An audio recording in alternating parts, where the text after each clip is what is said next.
Hi, what's up, Patreon crew? Another Monday, another awesome shout out to you guys for supporting us month after month and helping this become our full-time deal, which we're really, really stoked on. And another special shout out to Brian. It's great to have Brian support us for the first time at this level. Brian is the first person to support us at this level. Brand new level. Brand new level. I didn't announce it. I didn't promote it. And Brian was like, hey, I saw this thing, and which is really, really rad.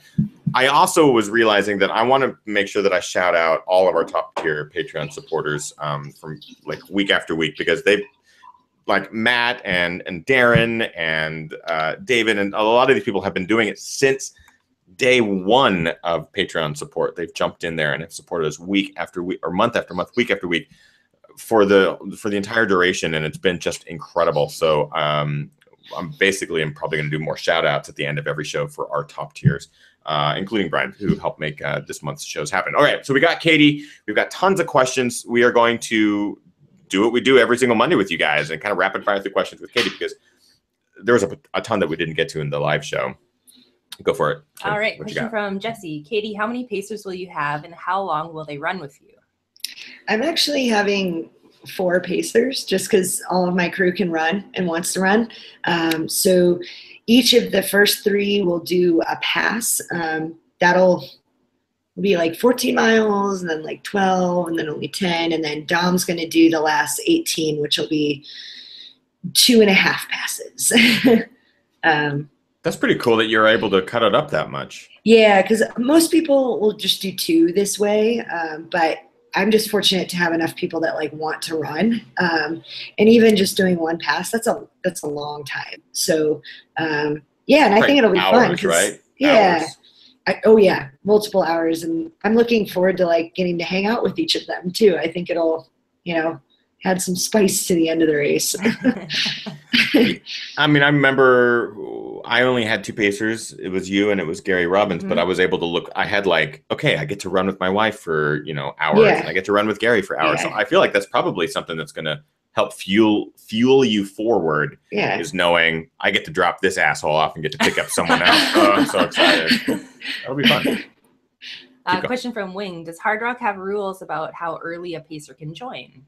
Yeah, so the first place you can have them is at Grouse Gulch, which is mile 40 something, like 48 maybe or something is when you get your first pacer. And then there are spots where like you can only change them at specific aid stations where there's crew access. So now this course changes direction each year, washing machine style. Is there a direction that, I think I know the answer, but is there a direction that you would have preferred? Is this the direction you would prefer? Or? So yeah, this is the direction I would prefer because this is the direction that is considered harder. So I'd rather just do it that way. I was going to say, I bet you want the harder direction. I think Dale told us last year that last year was the easy direction. Yeah, and then this year's they're both hard. Yeah. And there was a question in the chat room earlier about, is there a easy rock as opposed to hard rock? But there is soft rock. Do you know? Is that? Yeah, soft rock. That's a thing. A lot of times people will come out and do the course in like 3 days. Usually is what it is. But I mean, you could do it as many days as you want. But they'll do they'll break it up that way. And I don't know exactly what the mileage is of how it's traditionally broken up. But there's always at least a couple groups that do that each year, and be wonderful. Like it's a great way to see the course, and I'm sure it'd be a heck of a lot more enjoyable at times too. So what's the cutoff for hard rock? It's 48 hours. Yeah. So it's 2 full days. Yeah. But I remember Dale saying something that they wanted that cutoff so you really could hike it and enjoy it rather. You still have to work. Like you're not going to be able to just hike and sleep. Right. But, because there's people that are going to get a bit slower pace with the big mountains and the big altitude and stuff like that. So they had the time cut off specifically made so everyone could enjoy the entire course. Yeah. And they say that too, that, if there's electrical storms, that it would give you time to wait them out down low. And then before continuing on, like if you ended up having to wait 30, 40 minutes, it's not going to, you should still have time to finish, Right. Is that how long those because we talk about storms every year, you know, is that how long the storms roll through? Is it actually pretty fast? I mean, when you're on a pass, like, yeah, like they blow over. So I don't know. I usually just keep going. I don't want to get pulled. Yeah. Go for it, Kim. Question from Seth. Katie, what equipment, specifically shoes and vests, are you planning on wearing for the race? Sure. So shoe-wise, I am wearing the New Balance Summit, which is kind of a lighter weight racing trail shoe, but it has really good traction under it. And I have really, really narrow feet. So that shoe really hugs my foot really well. So I'll be wearing that for the majority of the race. I have a few pairs, but I also have the New Balance Fresh Foam Hero V2, which is a little softer and there's a lot more cushioning in it. So I'm keeping that as a backup that if, I don't know how this is going to feel, but I know towards the end, like I might just want a little bit more cushioning. So I'll change into those shoes towards the end if I want. Other equipment, a rain jacket, like that's like your number one piece of equipment. I'm going to carry poles. I'm carrying the Black Diamond collapsible Z poles. And then I'm doing the Nathan Vapor How, the 12 liter, the bigger packs. I really like, it's really flexible and comfortable, and there's tons of room to store all my stuff in it. By all my stuff, I mean jackets and gloves and extra clothes, things like that. And I think it can carry like 2 liters of water, but I'll probably only carry about a liter at a time because there's water up high and I don't have any problem drinking from the streams. So that's my main gear. It's probably some of the cleanest water in a right? Yes, but you have to know there's certain sections you wouldn't want to drink from because there's grazing in some of the areas. So I don't want any like sheep poop in my water. Speak for yourself, Katie. It's delicious, but go for it. Question from Cypher526. Katie, what was your first 100 miler and how did you prepare for it? What ultras did you run prior? My first ultra, or my first 100, was it ultra or 100? First 100. First 100 was Javelina 100.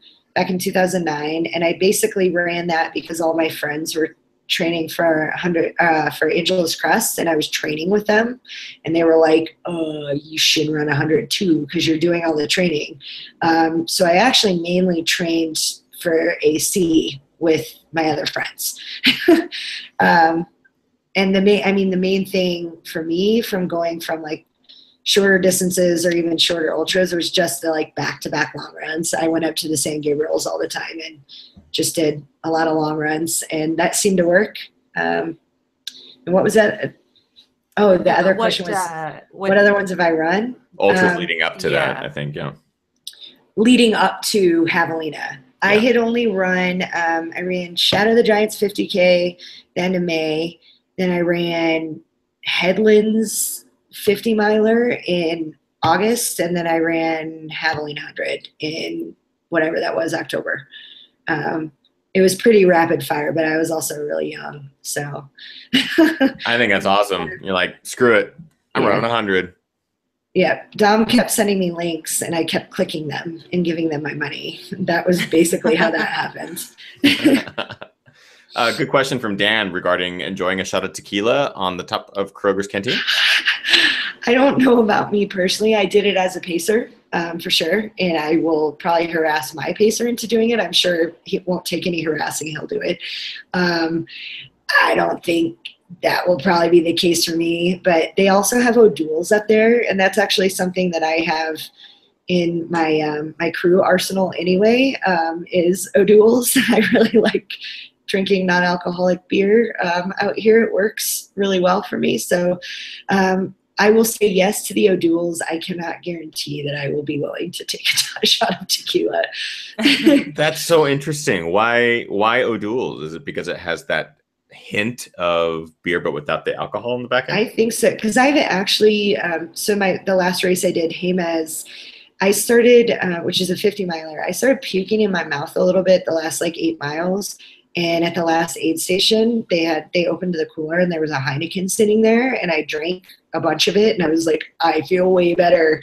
And I've had that experience once after a race too, where my stomach was wrecked, and just taking a few sips of beer, I think it cuts the sugar.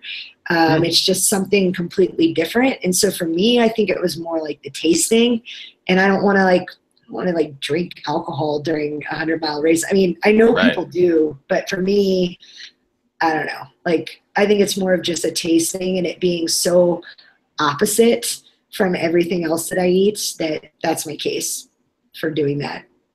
I don't know. It works. It's weird.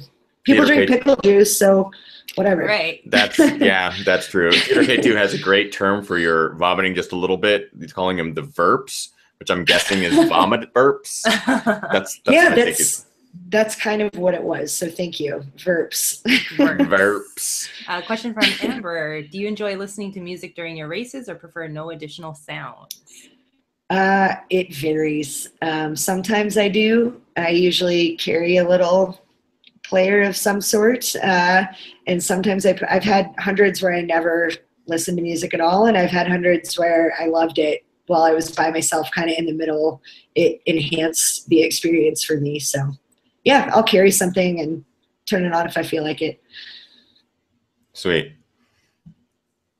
Question from Jesse. How big a challenge has it been living in an area where lots of snow is a big part of the environment? Yeah, that was definitely different. I had to let go of mileage goals in the winter and focus more on just vert goals. I did a ton of snowshoeing.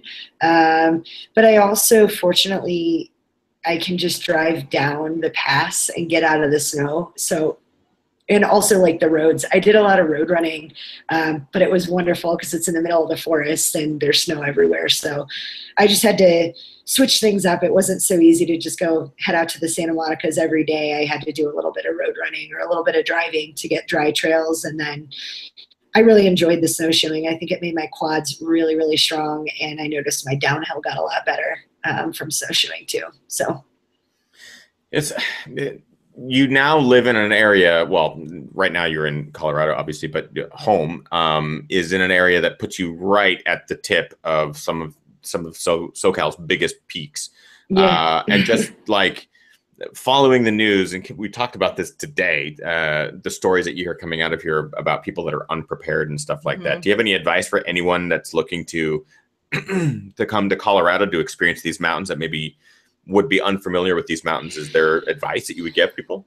Yeah, I mean, the San Juans are actually pretty accessible. I mean, there's like Jeep roads everywhere too. So there's people, there's nothing like climbing over 5,000 feet out of Uray, getting to the top 13,000 foot pass. And it's like some guys up there in a Jeep. You're like, hey, great. We're not the same. But I mean, in general, the San Juans are really accessible. The trails are actually really good, and really most of them are pretty easy to follow. There's a great map out here that you can use. The thing to be aware of is like maybe looking up online, like just researching the route a bit, because there is, you might see like, oh, class 2, but that might involve some exposure. So things like that. And when I say exposure, I mean just like steep drop-offs and things like that. So if that's like not a thing that you're comfortable with, you just might want to know that in advance before heading up some of this stuff. Like if you're afraid of heights, there's a few trails that might not be so great for you. Also, like, with snow out here, even ever since I got it here, it was pretty soft. But I did earlier in the year when I would go up things, I either had poles or an axe, or I had my at least my micro spikes in my pack in case I needed them. And I also wouldn't head up those trails unless I would not have done that if I wasn't completely familiar with where I was going, having done it in the dry season. But the summer is wonderful out here. It's very accessible. There's great hikes. Just research the route a little bit and make sure it's stuff that you would be comfortable doing. Awesome. Yeah, I think it was you that mentioned class 3 in Colorado is different than a class 3 California. Yeah, class 3, Sierra class 3 can be anything from like, oh, there's some scrambling to like, I'm gonna freaking die because I'm on this like couple inch catwalk and there's a 2,000 foot drop next to me. Like, I've been scared out of my mind on class 3 stuff in the Sierra, and then out here, class 3 was pretty straightforward. Like I didn't feel like I was going to die. So there's let's get one more question from the chat there, babe. Yeah, a question from Amber. When your legs start to get tired, what do you do to revive your energy, both physically and mentally? That's a good question. I mean, I think I've done enough of them now that I expect that to happen. So it doesn't, I don't know, it doesn't like mentally affect me as bad because I'm like, oh, well, here's that thing that happens every time you try to run this far. So I think mentally it's okay. Physically, I don't know. There's not really anything you can do most of the time except keep running, except for if it's beyond tired, like if I feel like I'm getting specific tightness, like I will stretch, like stop and stretch, or sometimes, especially on a downhill, if I feel like a hip tightening up or something, it's worth it for me to stop for a second and maybe like stretch it out or something so it doesn't continue to lock up. And I notice that more like towards the end of races, things like that'll happen, and I'll just kind of like work the niggles out before, rather than just powering through it. But otherwise, yeah, I just kind of expect that that's the way that it's going to be. So just, oh well, keep going. Well, Katie, it's awesome to have you on the show tonight. And again, just crush it out there. I don't have any doubt that you will. I know it's something that you've wanted for a long time, so it's going to be really cool to follow from afar. Yeah. We wish we were there. Unfortunately, we have barely moved in. Yeah. I know there's no excuse for that, but we've already made the plans for next year, and Kim Wrinkle is Cool. reached out numerous times to like, you got to stay with me. We have a place. We have the plans. Please kiss the shit out of that rock. Oh, we're making it out, man. Yeah. It's awesome to have you on the show. And just remind the Patreon supporters where they can find you again on social media. I mainly use Instagram, and I'm there at Hey, like HEY KD Grossman. And then I'm on Facebook as Katie Grossman, or Twitter, Hey Katie Grossman as well, but Instagram's the one that I use. Sweet. And We're excited for you. We're really excited for you. Thank and you. If you go follow Katie on Instagram, you'll see just epic shots. Yeah. And these are shots that I'm, in my mind, I'm going, this looks like heaven. This looks like incredible. But it's probably just some view that you're like, hey, look at that view. Click. I mean, because you're surrounded by just beauty in the San Juans. So it's amazing. Super jealous. Live it up. Enjoy the happiness, Katie, and crush it this weekend. Thank you, guys. And thank you, Patreon, for the continued support. We will see you guys next week for another live episode. Maybe it'll be a post-Hard Rock episode. We'll see if we can't get someone that ran and kissed the rock and all that good stuff. There's also Badwaters happening. So we could get someone that's post-Badwater. Who knows? But thank you guys for the continued support. And thank you again, Brian, for basically sponsoring the show for the month. We really appreciate that support. That's it. Cool. That's it. Get out there, guys. Train hard, race hard, party hard. See you guys next week. Okay. Bye. Bye. Bye.